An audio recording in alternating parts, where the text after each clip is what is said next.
All right, I'd like to welcome everyone being on our team Zoom. We are excited. We've had a shot in the arm or shot in the brain of Rusty for the this last week. Excited that Rusty came through. Between Rusty and Rick, what did you say? You guys were in front of about 75 people? I counted 90. 90. Yep. So definitely we worked Rusty hard as he was here. Had quite a few meetings, some incredible meetings. Sorry, Mama. There's some things Grandpa cannot take care of. Okay. All right. So yeah, we were rocking and rolling here with Rusty, and I want to congratulate everyone that brought people, you know, and had meetings. And let me tell you, Rusty and Rick, they're like Batman and Robin. Okay, who else? Evan Costello. No, that doesn't fit. You gotta. All I could say is they made a great team. They did an awesome job presenting, and hopefully has put a real shot in the arm of our team. Today I was out with Lori Helms, went to Grand Rapids. I'm determined to get a group going to Grand Rapids. So if any of you know anyone in Grand Rapids, Michigan, let me know. Let's visit them. But part of my goal is to surround Hastings with meetings. Grand Rapids, Lansing, Kalamazoo, and Battle. Kent County is my home. What's that? So someone was talking. So if you can, at this point, go ahead and mute yourselves unless you have something as we go on to share. But we had a couple meetings. You know, I learned on three-way phone calls. So it was a little different for me going with someone and meeting with someone and, you know, doing a three-way, you know, right in person. And I was talking with Sam Flake. He said, you know, we need to share techniques here. He said, because he is not used to doing the three-ways. He built most of his business, you know, face-to-face, you know, with three people meeting together and all that. So, you know, there's many tools that we have for building our businesses. And we need to be open to different avenues. A lot of it, we have to picture ourselves being able to do things, right? So if you're inexperienced in any one of these areas, or you want the experience, what's the best way of doing it? Just do it. Get someone on the phone, do a three-way, or get someone to meet with you and go, you know, meet someone. Even if you don't have them in person, you can meet with someone and put your phone, you know, put it on speakerphone. And let one of us talking for you. So it's just a matter of getting out there and exposing this. It's an exposure business. So anyway, I'm going to let Rusty was going to lead out tonight. And is there anyone that doesn't know Rusty?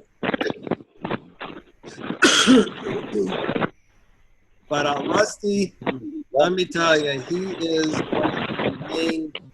Hey, Brian, there's an awful lot of background. All right, I'll start muting. We're all good. Thank you. And if you want to unmute to say something and you're on your phone, just hit *6. But I think I've got pretty much everyone muted. I don't know, Karen, do I need to mute you? I'm going to mute you temporarily, Karen. All right. So, but the only problem is Rusty's muted.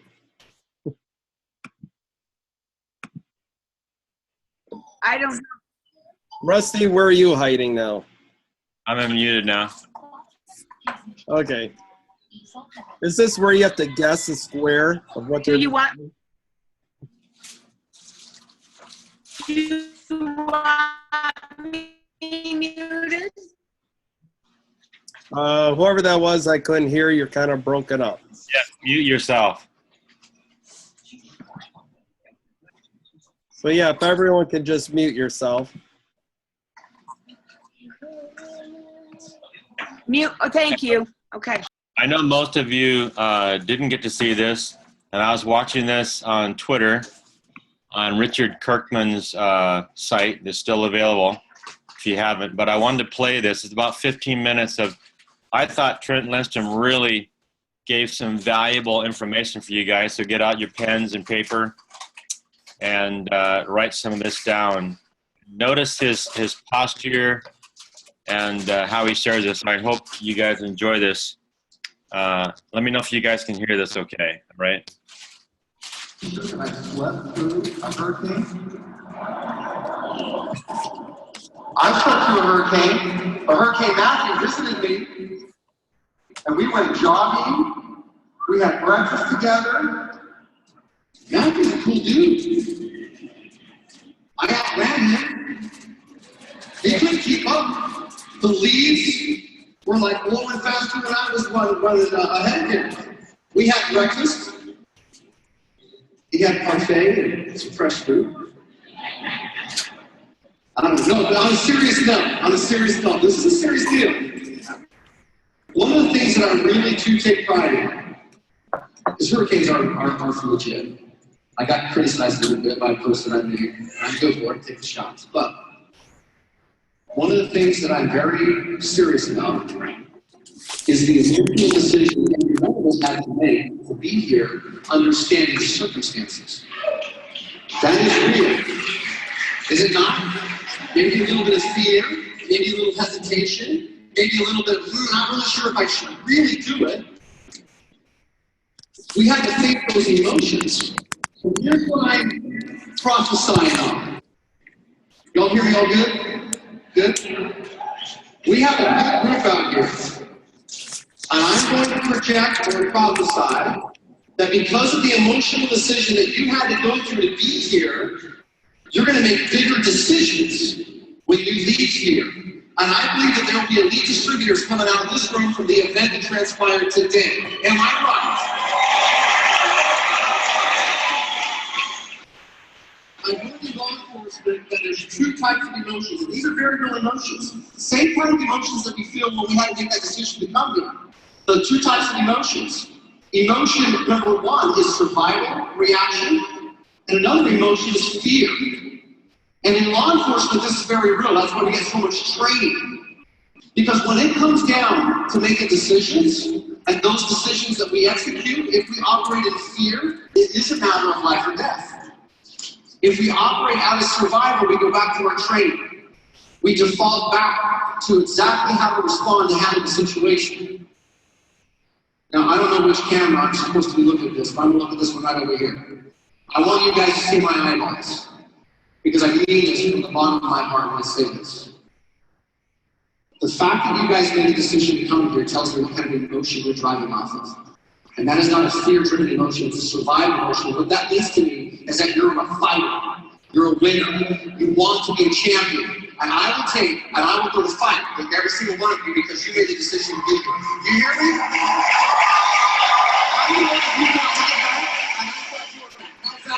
You good? And every time you never get tied to that. Corporate never wavered in their decision. You guys notice that? Nobody knows. We're seeing that. What's going on? Are we really going to have this thing? Nobody knows. Why? Because they were also committed. They were going to have the event no matter what. I think I can answer why. The answer is why, because they knew how committed you guys were as distributors. So that's the reason why I'm honored and I'm proud to be on the stage to share some thoughts with you, because I feel that. I feel that's a real emotion that I feel. So I thank you guys for that example. And I also am grateful to share the stage with so many incredible people. I admire the Puritans. We're talking about 7-figure earners that are up here. They have something to share. I hope you guys gathered as many notes as you possibly could. I had no idea that 5.5 years ago, I'd be standing in this spotlight, that I'd be doing what I'm doing now. I was in law enforcement. I spent 10 years as a state trooper. And one spring morning in April of 2008, I woke up and figured that I'd start my shift at 6 o'clock in the morning and doing the exact same thing that I do every day. Another routine day when I got a phone call by my sergeant to respond to the Lazy Boy manufacturing plant in Tremont, Utah. My assignment was to keep the peace and to protect their property. Kind of an odd request. I found out that the powers that be at Lazy Boy decided to offshore the manufacturing of those Lazy Boy chairs and did not inform the employees who were showing up on Monday morning at 6 a.m. for their shift work. Can you imagine the kind of emotion they felt when you talk about fight or flight? When I got there, I noticed the chain link fences that were around the employee parking lot. And at the main entrance of the gate, there was big chains with locks that secured that entrance and a whole stack of cars. My job was to inform 250 employees that no longer had a job. Didn't know that that's what my assignment was going to be. And I will not forget the emotion that I had when I observed this little passenger car with about a young 30-year-old female driver with tears in her eyes that said to me, I'm a young single mom with 3 kids. I have rent coming up. I work full-time here and I'm working part-time on my education. What am I going to do to pay my rent?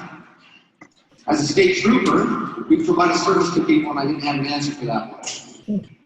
It's scenarios like this in my law enforcement experience that I recognize that our economy has truly shifted. It is completely different. And what also surprised me is the response for some of those employees. I'm going to read you part of the article.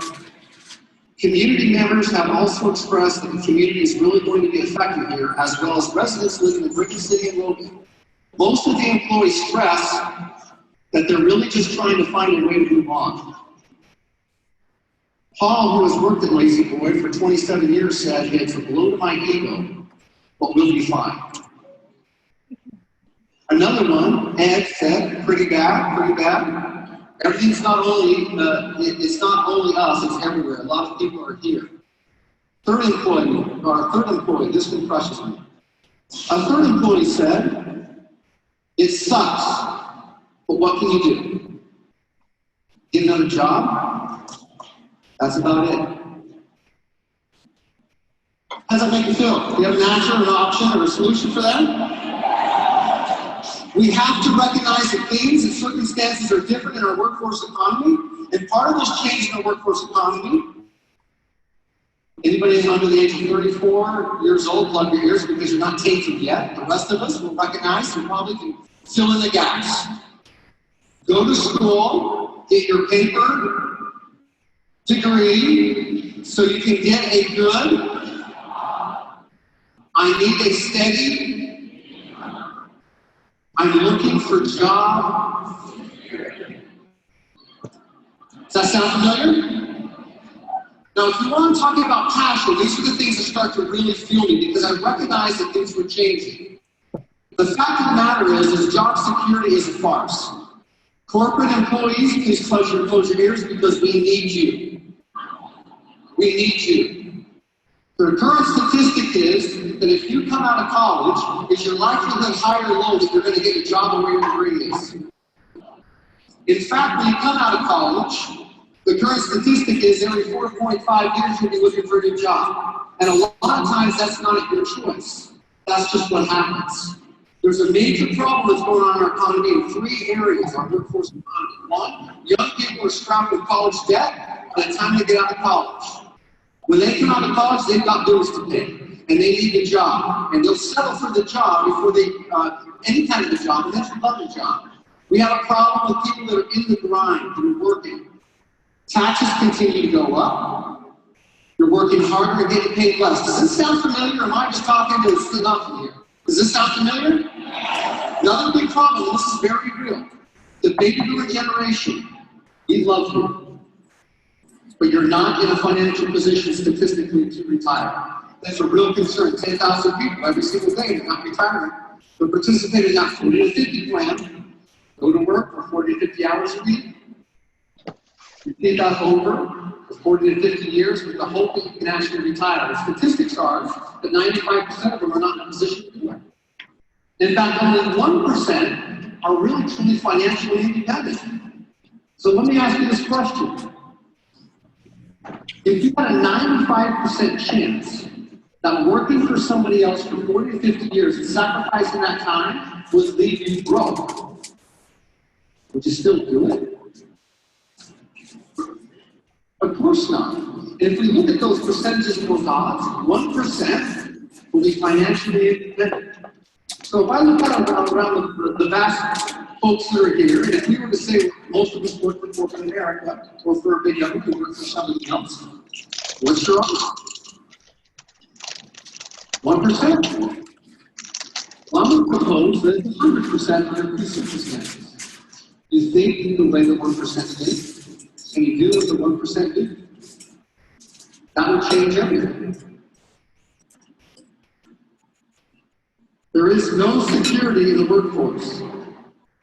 When I went to the Highway Patrol, there was one thing that completely changed it. When Paul was talking about a lot of things that I did, I remember as a 2-year trooper having a conversation with the colonel. The question that I asked him is, if I commit to work for the next 20 years, what's my likelihood that I'll actually get a retirement? He said something I'll never forget. He says, there is no guarantee. No guarantee. At that moment, I recognized that if things are going to change, I have to change. I have to get better. I have to understand the rules. I have to understand the game. And if I choose to do that, then I can get whatever it is that I want. And I learned one thing that really made a big difference to me.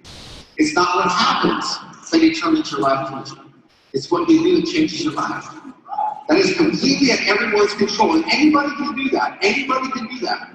So at what point did that change for us? When we went through this system, we went through this process. What time did that change? When was not enough become enough? When were our dreams started shrinking down? I had the experience that just occurred about a couple of weeks ago with my kids. I was asking my 10-year-old what he wanted to do when he grew up, and he was very clear. He knew exactly what he wanted. He could tell me he wanted to be a professional soccer player. He wanted to play for Real Salt Lake. He wanted to be a forward. He knew exactly how he was going to play. If the chance came to shoot a goal, he knew exactly how he was going to go in there. He's 10 years old. I then asked my 14-year-old, Tanya, what she would like to be when she grew up. She said, I don't know. Now, she's 4 years further along in the education system. I don't know. I said to her, well, you knew before, what's happened? And she says, well, I think maybe I'm just going to college and maybe become a nurse because that's something I really would like to do. I'm like, okay, well, that's good. So remember when we talked about a year ago? You said that you wanted to be an actress. You said that you wanted to film movies and do all this really fun production stuff. What changed? And she said to me that she had a career day at school. And the counselor says you need to be a little more realistic.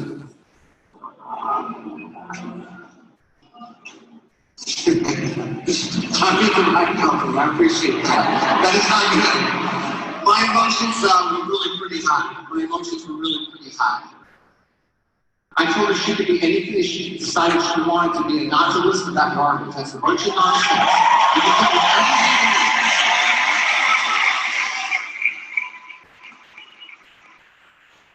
I want to share one story with you guys. That's my awesome family. That's when I worked as a cop. I'm going to share this because I know I'm trying to imagine that. My son has a passion for motorcycle riding. And in his passion for riding motorcycles, he crashed his motorcycle and lost his confidence. His belief and everything went down. And I told him, I says, Trey, I see what your passion is. I know what you want to accomplish. I'm going to buy you the best gear. And I'm going to get you that gear so that you can trust all the things you've learned up to this point and just continue to go do it. It took some time, but after getting the proper gear, he was able to go over that jump. And the reason why I share this story with you is because we have been given one special gift with this life. I share this story with you is because we have been given one special gift with this life edge opportunity. Do you agree? When you heard Tyler Daniels talk about the value of the compensation plan, and you start putting these pieces together, do you understand how important it is to be positioned with the right company? Do you understand that? Is that important to you? And being a visionary, understanding the value of where this company is going, it's been echoed over and over and over again.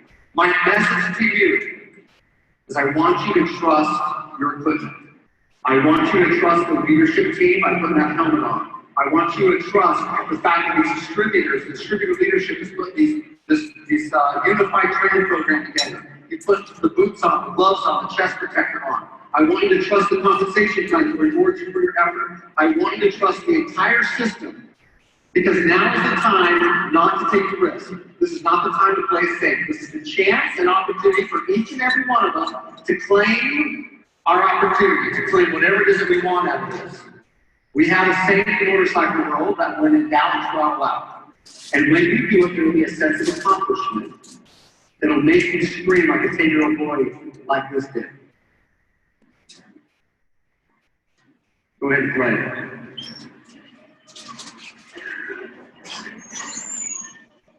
We not have the video? Apparently not. All right, we'll have to show it another time. Guys, thanks for letting me take a few minutes to share some of this information with you. Go, take advantage of the opportunity.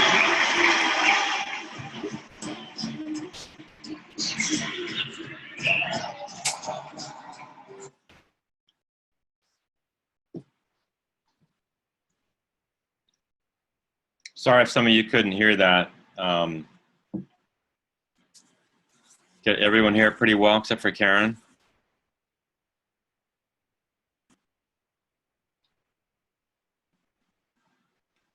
Yes. I'd like to hear your comments. Rick, why don't you go first? Penny.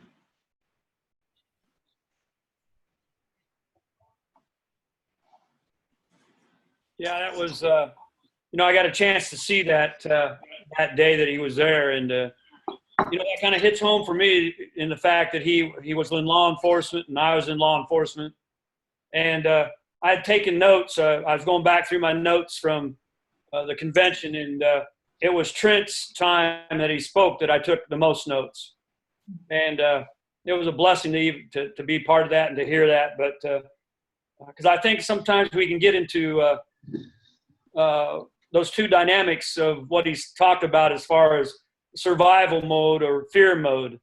And in the short amount of time that we've been in this business, I caught myself in that, not necessarily the fear mode. It could have been a survival mode. But then I understood that the jump start for me was to trust. When he said, trust your equipment or trust the system.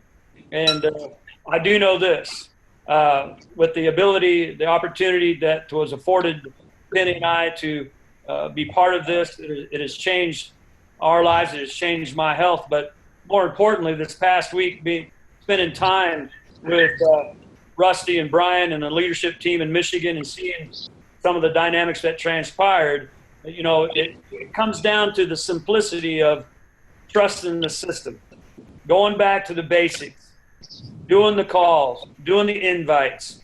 And if there's somebody on our team or somebody that you're talking to that's not comfortable doing that, help them with that. Help them do that. Come alongside them. Fill the gap. Drive the miles. Do whatever it takes and trust the system. And so that's what I took away from it. So I fully appreciate the leaders in LifeVantage like Trent who go the distance. And I too, we could have made many excuses. I mean, up until probably a couple of hours before we left the day before Orlando, I wasn't willing to go because I heard all the wind and it's going to be a bad hurricane and I wanted to protect myself. I wanted to protect Penny. I wanted to protect the people that were going with us, and we went. And we're blessed because of it. So that's my takeaway. Thanks, Rick. You bet. Penny, how about you? Um,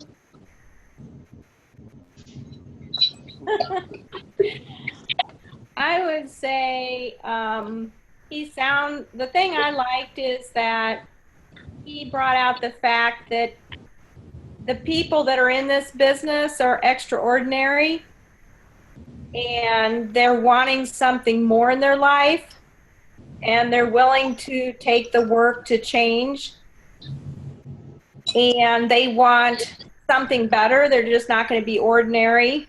And so when he said he looked out at the audience and he saw people that he could see in their eyes that they were different, I think that that's one thing that attracted me to this business. And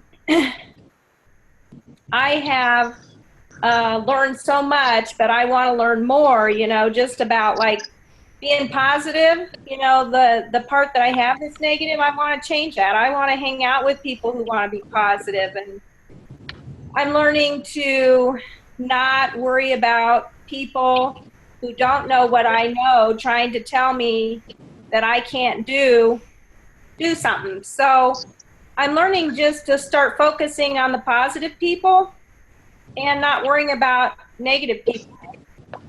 I just really have enjoyed being around the people, and I want to grow. So I really want to hang out with people that want to grow, and I'm going to have to work at it. But they say who you hang out with is going to influence your life. So I want to do that. And just the joy that I've seen in some of the people's faces when they learn about this, it makes it all worth it for those one or two people that are negative. So anyway. Yeah. All I could Kenny- say is after what Kenny you went through, I mean, to get to Orlando and still be positive, you guys, you got to hear what they went through. Just try and keep it, you know, as brief as you can. Oh, it was crazy. We, oh my goodness, we got on the plane. When we got there, we couldn't go to our hotel because the roads were closed, and it was just a miracle. Cassie called, and she's smart enough, I guess. She said she called a higher end hotel because she figured they would be last to go. They had just had somebody cancel. We got in there. We decided to have a good day, and so we spent the day that we couldn't get to Orlando doing a family day, went to the beach. And then we got over there, got into our hotel there at Orlando. That took 45 minutes to an hour because it was a disaster. But it was just really, really nice. And the people there were really, really nice. And it was just crazy. It was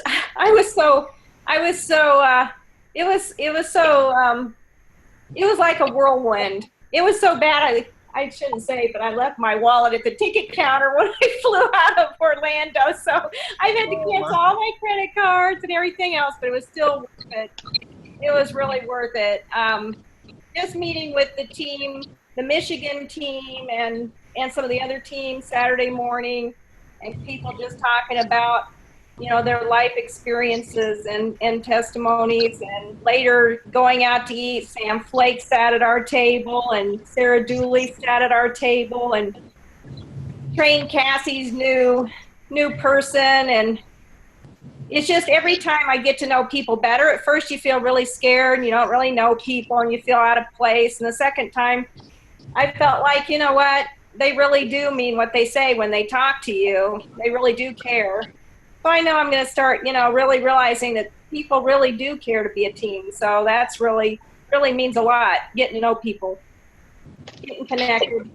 And it, you know, even started before the plane, getting on the plane, and that Friday before we left, and I knew the hurricane and all the talk about that, but not even that. It's going back to what Trent said about getting into survival mode. We found out the day before we left that our house that we thought was going to sell, the couple backed out, and we had already moved out of the house, rented a house in another town, and now we've got two houses. And I thought, how's this all happen when we're supposed to be going to Florida? It's a perfect storm type thing happening, and we could have bailed and said, forget it, we're staying home and watching ESPN or something.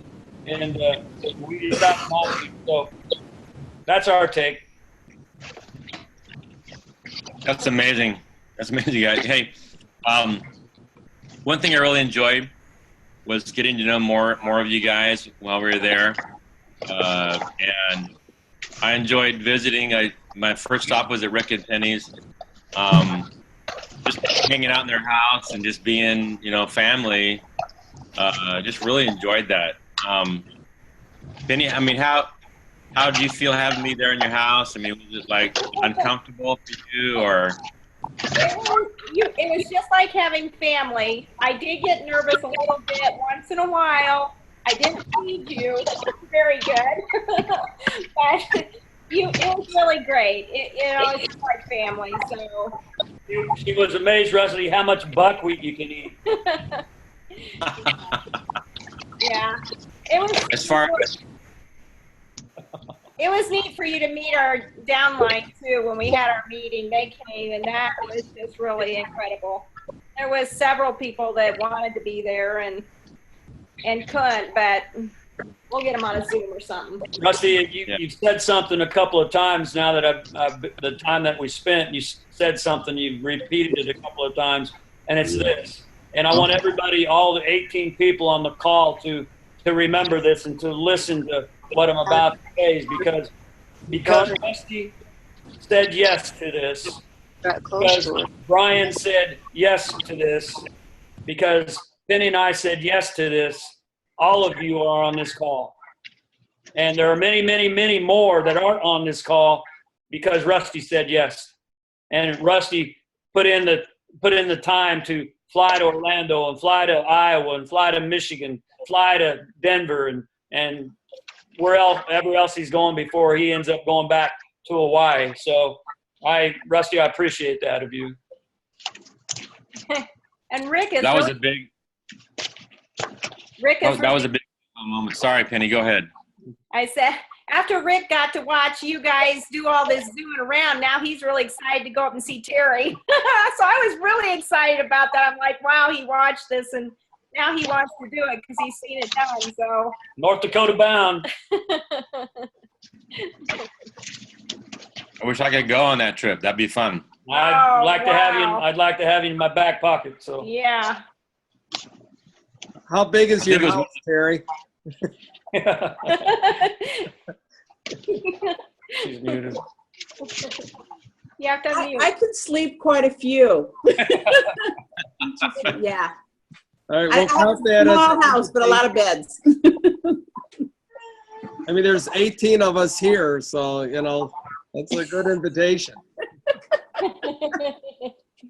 Yeah. I'd like to hear from a millennial kind of what they thought about Trent Lindstrom's talking about the future of only working like 4 years at a time and being maybe fired even or, released or whatever. I'd like to hear from millennial kind of what they took out of Trent's talk right there. Maybe Melody, I think maybe you're the only. Amy, are you still millennial? I think I just missed out. Yeah, I don't think I'm a millennial. I might be a late Xer. It's 18 Okay. to 34. Okay. I think Melody just left, so we can't hear from Melody. Amy, maybe you're one of the youngest here. What did you think of his analysis of what's happening in the economy, and how can that help you when you're doing a talk with someone else or a presentation with someone else or just a one-on-one, just listening to someone else talk about what they're having going on in their life? How do you see it now as something you can actually be a resolution for that? Yeah, that's a hard question for me to answer because I'm kind of stuck in the fear mode right now. I've been there for the last month, so I haven't been out in the workforce since I had kids, like 6 years ago. So I haven't really experienced firsthand the job market. I've been out of it, so I can't really relate to that. But I know it's a real thing for a lot of people. But yeah, I don't know. Like I said, I'm kind of stuck in the fear and survival mode right now. So I just need to get out there and share with more people. So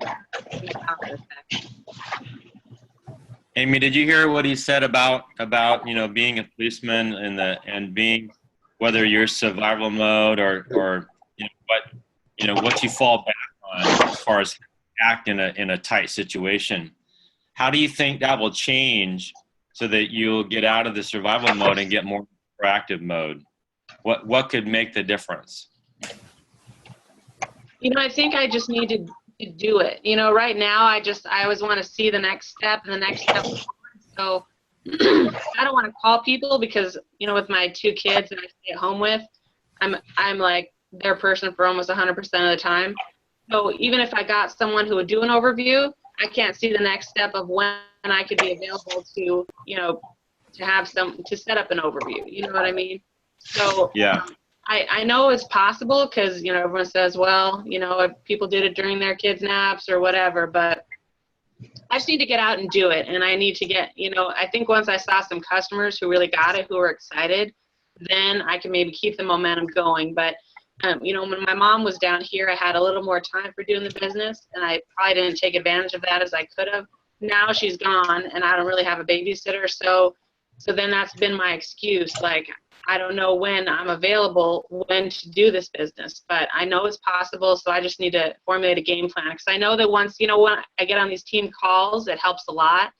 And so I just, need to schedule some time with a mentor, get a little pep talk going, make some phone calls, while the motivation is fresh, So I know it can be done, but I just need to just do it. Yeah, Amy, if I might share this with you and a lot of the people here heard this already, but Eric Worre, I've been thinking more and more about this since I left Florida. He said the obstacle is the way. You ever wondered which way you should go? What should I do today? Well, if you know what your obstacles are, then you know what you should do today. And if the obstacle is picking up that phone and talking to somebody, then you know the way to go. And it's just becoming, I was having a talk with Steve Cochran last night. And when life starts to happen and things that you didn't expect start to come in, I mean, like Rick and Penny's thing where their house, folds, it doesn't fall, go through and those kind of things, you wonder, why is this happening or whatever. And I just told Steve, I said, listen, maybe this would help you and maybe others as well. When you feel like maybe you have habits of procrastination or habits of things you don't really do what you want to do or want to get done, is that Eric Worre talked about changing 3.3% a day, and in 365 days, that's a change of 100%. And so you'll be a different person. So what that involves is at least once or twice a day doing something that's uncomfortable for you. And that change begins to add and add and add. And pretty soon, guess what? It's easy for you. And then the next obstacle, the same thing. And I have found that in fact, it was shared in another, I forget who shared it, but maybe it was with the Pro 10 panel or something like that. But they shared that, leadership and leaders have self-control. They govern themselves. And so the better leader you want to be involves self-government. Now, Stephen had a conversation about, just his daily practices, just not at LifeVantage, but just his other daily practices like exercise, eating right, eating healthier so his brain's better, he's better focused, all these kind of things. And so just tackling some of those situations in your life can multiply into everything else in your life. And I found that to be so true when my wife and I lost our firstborn son. One of the things that really held me together was that I exercised every day. And that just gave me, that discipline, something that actually anchored me to something that wasn't just floating around. And so then as you add those habits and those things, and those habits don't happen because unless you change your thoughts, as they shared. So thoughts form actions, actions form habits, habits form character. And so when those thoughts come in of procrastination, that's the obstacle you need to overcome that day. and go through that door, go through that procrastination door, and guess what's on the other side is a victory.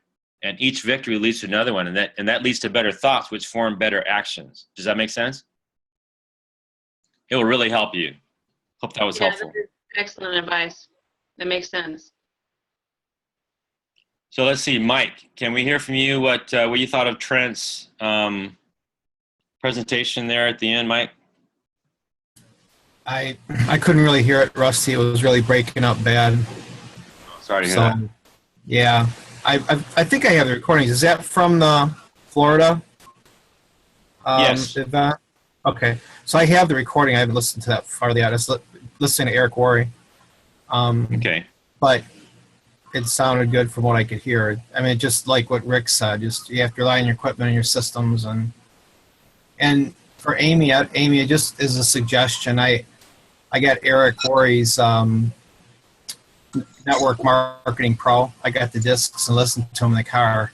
And I've been in a lot of network marketing companies and really thought of it kind of as a cheap joke. You know, people chuckled when I talk about network marketing. And I tell you, listening to those discs, I've listened to them probably a dozen times. And now it really totally changed. I have posture now. I'm not afraid to say, yeah, I do network marketing. What do you do for a living? It really, really has changed my perspective. So just offer that up as a suggestion. Thank you, Mike. You know, for those of you that didn't get to hear that, if you sign up for Twitter and then follow Richard Kirkman, it's still there. I don't know how long it's going to be there, but every single thing at the Elite Academy is still on there, from Eric Worre to the very end of the event. Daisy's talk, everything's on there. I've been getting it in bits and pieces when I just have a little bit of downtime. Rick and I watched a couple while, we had a little bit of downtime, and today I watched a little bit. But I would suggest, looking at those things and getting at least, a few of them and get an idea how that can really help. Let's see. Vince, can you unmute yourself? I'd like to hear your thoughts. Well, just like Rick, I honestly I didn't get to hear it. It was really, I've got a headset on, so I didn't get to hear it. As a matter of fact, I was just going to Twitter and was going to take and get on there so I could listen to it. Okay. But, honestly, to me, it is doing the little things every day. I mean, when you guys came over, it was pretty exciting to have you come into town and to take and to go to the meetings. And I invited people to the meeting. It's just doing the little things every day on a consistent basis. And the more you do it, the easier it gets. It becomes more natural for you. It isn't hard. And if people say no, that's okay. But I'm working on something right now. That to me is pretty exciting, and all that came from just having the courage to sit there and ask someone, are you interested in health? And she said absolutely. And I said, well, I got something that I'd like you to see. I've got a meeting that's this guy's coming from Hawaii here to DeWitt this or tomorrow evening. Would you like to come? And she said yes. And so just like that. And so it's a person who has been in network marketing before and built quite a large organization with another company. So it just doing the little things every day, making the contacts and talk to people, and it's a great business. And what he also said about us being as a family, when we were there, I tell people that I thought it was really nice that we were able to have one huge room to ourselves. Being not everyone is a Seventh-day Adventist, but I thought that was really nice that we had a room to ourselves where we could worship right there and spend time and get together. When I first met Rick there at the meeting, he gave me a hug, and I felt like I've known him forever. I've just seen him on Zoom. I've never talked to him in person, but I just felt so comfortable with Rick and Penny and everyone else there. It's just, we are just like, you become we have a common bond, and we become like a family. And it is the friendship that we have, and it's a positive friendship because people in this organization, you know, there's so much negativity out there in your work and what you're doing. To be able to meet someone and meet people who constantly have a common goal and have a positive mindset, to me, it's just incredible. Hey, Vince, before you go away, Vince, what's the biggest thing that's changed in your business since you came back, or, you know, what are you doing more of since you came back from Orlando? What's changed? Well, for me, it's when I went, and I've mentioned this before, but when I was at the conference, this conference, something kind of hit me in the head, and it was when Eric Worre asked, you know, for people to take and list what is holding them back. And what I realized was, for me, it was the consistency. It was taking and not doing. It's the lack of consistency. You know, I wasn't doing the things. I wasn't getting myself involved. Honestly, up until about, I'd say, maybe just a month and a half to 2 months ago, I didn't even get on the Zooms. I mean, you know, it's easy to get out of things. It's easy to get into it and to be connected, but it's easy not to as well too. So to me, I've been trying to do things on a daily basis, every single day, contact people, make calls, do follow-ups, and being more consistent in those things. You know, I think one thing also too is I've been trying to take in, I don't have time to read. I've never been much of a reader, but I got time for books on tape, and I'm learning quite a bit from that. That's what I mentioned the other night about Hulu. Well, great, Vince. Thanks for sharing that. It's good to hear that, you know, you're making those daily habits. That's going to completely change your business, and you'll see the bottom line can change, and a lot more people will be able to share their stories of health and benefits. I mean, obviously your wife, what happened to her is an incredible story, but you're going to get many, many more stories than that. Thanks for sharing. How about Janet? Janet, since you come back from Elite Academy, what have you done differently? What have you done more of? What's changed? Well, I don't know really. I'd like to hear Vince say what kind of books he's listening to, like leadership books or whatever on tape. But for myself, Academy was it was good. It was inspiring. But I found out that I just really stuck in, I don't know, I guess fear and lack of confidence is really difficult for me. So I've thought of a lot of people to talk to. I've talked to several, showed the video a couple of times, but seem to really struggle with making three-way calls work, like, you know, timing-wise or getting people to commit to it. But I know that I really don't see myself successful. So it's really a personal struggle right now for me. Okay. Would you like some help as far as, is it that maybe you're a little nervous about how they're going to feel about the three-way call? Is that how you're feeling? Maybe, but yeah, I don't really know how to approach somebody, and if they agree to watch the video, you know, where are you throwing the call? How do I set someone ahead of time if I'm not sure I just don't know how to do it, I guess. I can't manage to, you know, ask for share to do that. Yeah. Could I share with you kind of my perception on that, or my perspective on that? Okay. Do you believe that this person needs to see more than you actually know about it? Yes. To make a good, solid decision. Mm-hmm. Okay. Sure. Do you also know that this person actually needs to see it from a third party, even if you did know everything? Yes, of course. Okay. All right. So those two things you know very, very well. Now, you love this person, and you want them to make a solid, good decision. Sure. Right? Yep. And you know that if they take a serious look at this and look at that last study we just had from the NIA. I mean, they've studied, we know that turmeric is good for you. We know that resveratrol, we know that all those things are good for you, fish oil. We know that is a healthy thing to do. And yet none of those things actually extended life except what we have. Yeah. Now, you know how important it is that they actually understand and get what we have. So now your passion is they need to see this from someone else, because if you did it, they'd make a decision based on a lack of enough information. Okay. If you're confident, Janet, in that truth, what I just shared with you, it'll help boost your posture about getting that. And I know what you're doing. I know what you're going through. I had the same problem in the very beginning too. The same exact problem. Just felt like insecure about that. What if they don't like it? And I just made it about them.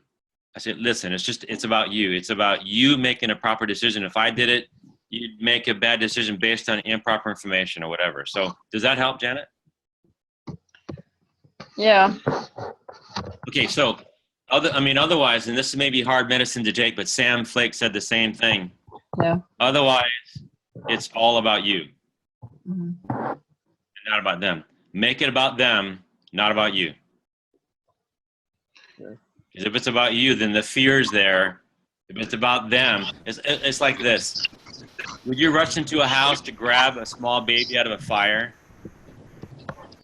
Yeah. Why? Why would you do that? Because their life's in danger. It's about them. Yeah. Right? So when it's about someone else, you'll rush in and do stuff you wouldn't normally do. So if you can keep that focus, I guarantee you, it will change the way you do this business. It won't be easy. It won't be easy because you love someone doesn't make it easy to do it, but you'll feel more confident that person actually has to go through the system to make a better decision than just having you tell them information. Does that make sense? It does. Okay. So now the next thing is practice, right? And it does. It becomes so natural. I remember when a couple told me that if I chose to love my wife again, it would happen. It seemed like it was impossible, hard thing to do. Debbie and I have had a hard time many years ago, 27 years ago. We had a rough time, 3 years in our life. And a couple told us, Rusty, if you decide to love her, you choose to love her, the feelings will come. They'll come. It's like a train. The engine is the decision. The caboose are the feelings. I made a decision what to do, and I went into the tunnel, and I felt uncomfortable. Didn't feel right. Didn't feel like it was there. By the time the caboose got to that same place, I felt it. Does that make sense? Amen. Amen. So you make a decision now, Janet, and eventually you'll feel it too, just like I feel it. Right now you're at the beginning, you're at the train engine, at the decision at that tunnel. You say, I'm going to start going through this tunnel, and some people have a longer train, some people have a shorter train, but eventually that caboose is going to go through and you're going to feel it. And that'll be easy. Hopefully that helps. I hope so. If I can share something with you. I mean, I know, Janet, a little bit what you're going through. Every one of us has doubts. Never tell a woman that, by the way, just letting you know that. Well, that's why I said a little bit. I had to change that. But every one of us face fears. Okay, every one of us at times, it's like, do I call that person or not? A few conventions ago, they had a lady talking about, the 5-second rule. I don't know if you guys heard that.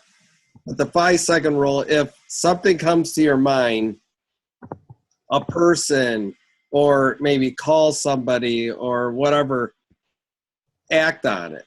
Okay. Now, of course, with biblical Christian screen there, sometimes I want to honk at somebody because they annoy me. But I'm talking about positive things with a business, a 5-second rule.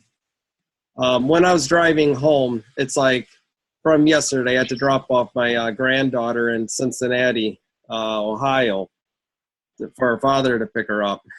And on the way back, I'm like, okay, I got to make phone calls. I got to make this happen. I got to do this. I mean, I'm kind of a little bit stressing myself out. I'm like, okay, I'm going to relax, breathe, Brian. Okay. Literally talking to myself. All right, I need to make phone calls. Who can I call? And I had a name come into my mind. It's like right away, I'm like, I don't want to go there. He was someone on my chicken list. Okay. But I'm like, nope, I'm not going to think about it. I'm just going to call. I just picked up the phone and I started, well, what am I going to say? I'm not going to worry about what I'm going to say. I'm just going to make the phone call. Because so many times I've tried calling this person before. If I wait more than 5 seconds, I talk myself out of it. Can anyone relate with that? Does anyone talk themselves out of making phone calls? I've done that so many times. I'm like, I'm not going to go there. I don't know what I'm going to say. And I just picked up the phone and I was real. Okay. It's my friend Werner. He was actually my best man in my wedding. And I shared the primetime news report with him a while back and he hadn't watched it. Have any of you had that problem? Okay. And I felt like I was bugging him. The last time I called him, I wasn't going to talk about life engine. I just talked about him and how are things going. Great. Hey, and he was heading out. I didn't mention anything. I just communicated with him. But I could tense a little bit of tension there because, he knows he hasn't watched it. He knows I'm wanting to ask a question, but I didn't. So anyway, I called him again and I'm talking and then I'm like, Werner, first of all, what I've learned is edifying people. I said, you and your wife are two of the most incredible people I know. I think very highly of you guys. I shared this ABC News report with you because this means a lot to me. Okay, and I picked this up from a Pro Series. This means a lot to me. And I'm serious, and when I'm saying that. And I don't know if there's anyone you love and care about, you've got to see this. I said, and it's okay if you don't want to do anything with it. Really. All I'm asking is that you take a look at it. And he said, sure, I can do that. All of a sudden he had a mind change because I made it about him instead of about me. Okay. And that helped. And it's okay. And so he said, this weekend I'll take a look at it. I'm going to my son's and we'll watch it on his big screen TV. I said, just give me a call as soon as you're doing it because just so you know, you've got to hear the rest of the story. All right. Who knows whether he's going to watch it? Who knows? But it was a positive. I just pushed the button and called him. And I was actually hoping he wasn't going to answer. Have you ever had that? But he did. It actually shocked me that he answered. So, and if you're feeling down, turn on your Pro Series. I'm telling you, keep listening to them. And after you listen to these guys, 2 or 3 or 4 different people in a row, it's like, you can't help. I got to call somebody. I got to tell someone about this. It makes a difference. Okay.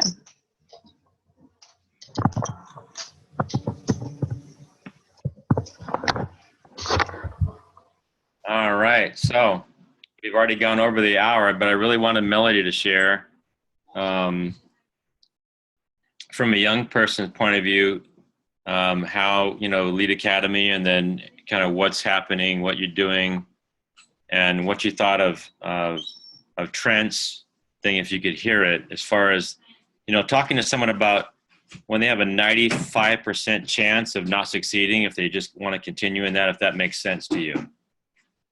So Melody, can you unmute yourself? I know you're on the phone there.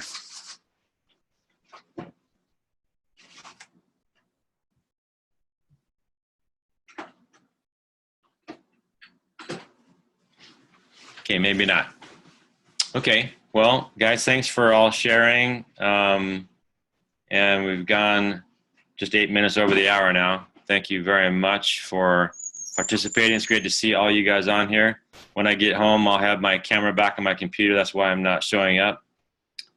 I have a accessory camera that I use because my iSight camera on my computer is not working anymore. So, Oh, yeah. need to go Pro 70 so you can buy another one. Yes, I'll be buying a new computer one of these days so I can do that. Same here. Well, thank you so much, Rusty, for leading out. I mean, I ditto what Rick was saying. I mean, I wouldn't be here if it wasn't for you. I think of that so often. Thank you so much for sharing this opportunity with me, because this is changing my life. I can't say change my life until I go Pro 7, but it's changing my life. Okay. And I so appreciate everybody, that's on here. This is a team effort. Remember that, guys. If you're struggling, call one of us. We've all go through the struggles. Now, Rusty has no struggles. I don't know, but right. Yeah, none. That's good. But we all. That's not. I know. I was giving you a hard time, Rusty. You just sound so confident all the time. I just had to hear a little bit of, the human side of you. What do you think, Rick? You spent a few days with me. Do I look like I have troubles? It's always an amazing thing when you get to spend time with a person, because in those intimate times that you spend with them, you get to know the inner person. And when I left Rusty at the airport in Chicago, I cried. I'm getting emotional now as I speak, because what you've done to invest in this team, what you do to invest in the lives of people is just, I know I can't repay you.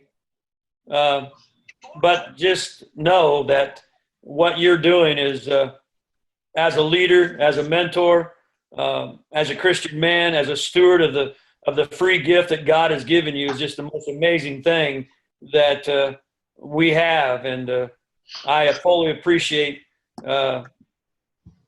you're like a brother to me. And so your vulnerability of what you shared with me in the times that we were together on the run, I hadn't ran since my stroke. You pushed me past that envelope, and I appreciate that. But it was those times that we had our discussions and our talks that you and Brian too, and it's the most amazing thing. So I'll remember that, and it has given me emphasis to get out of that fear that we've talked about earlier. So I appreciate fully what you're sacrificing to do as far as being away from your family, because you've been away from your family for quite a while on this stretch. But it's that what we call in the business MMA, money making activities, and I fully appreciate that. So I'm looking forward to running with you on the beaches there in Hawaii. So me too. Rick, I was just thinking on the flight today to Seattle, how you can't put a money price on it, but I have so many more friends now that I had before LifeVantage. Yeah. And you guys right here on this page are some of them. And I just really I enjoy that. It's one of the more enjoyable things about what we're doing is all the friends that I'm making and the relationships that we have and the future that we have together. So of changing our world that's around us. So I'm excited to be a part. Thank you, Rick. And I had similar kinds of emotions as I left. We kind of figured out we weren't going on the same flight. Yeah. I was like O.J. Simpson running to the other side of the airport after I left you. So some of the people most of the people on the call would understand that one back. But anyway, yeah, it's I appreciate it. Well, I was a little sentimental too when I dropped you guys off at the airport. It was tough. It's, all joking aside, in that one of the biggest values of this business are the friendships. It really is. My wife was saying that, you know, there's so many people in need of friends, in need of a community like this. You know, it's like a support group. You know, and really try not to do this alone. I'm telling you, if any of you are going through struggles, you're going through trials, please, we're here to help you. Okay, we might not have all your answers, but you know, we know where we can get answers. We just go to Rusty. So, so it's very simple, but it's not necessarily easy because we have to get through our own hangups. So anyway, love all you guys. Appreciate you guys being on. I don't want to cry on here, you know. But but I do appreciate you guys. I had a great time. Thank you, Penny, for you know, letting Rick spend some time with us. He tried fishing. He wasn't too successful. You know, I'm sorry about that. But I'll save my fish for North Dakota. Yep. all right. You guys have a good evening. And you know what? Just keep on keeping on. Go Pro. Thank Bye, you. everybody. Take care. Yeah. Bye. Take care. Bye, Bye. everybody. Aloha from Seattle. Aloha.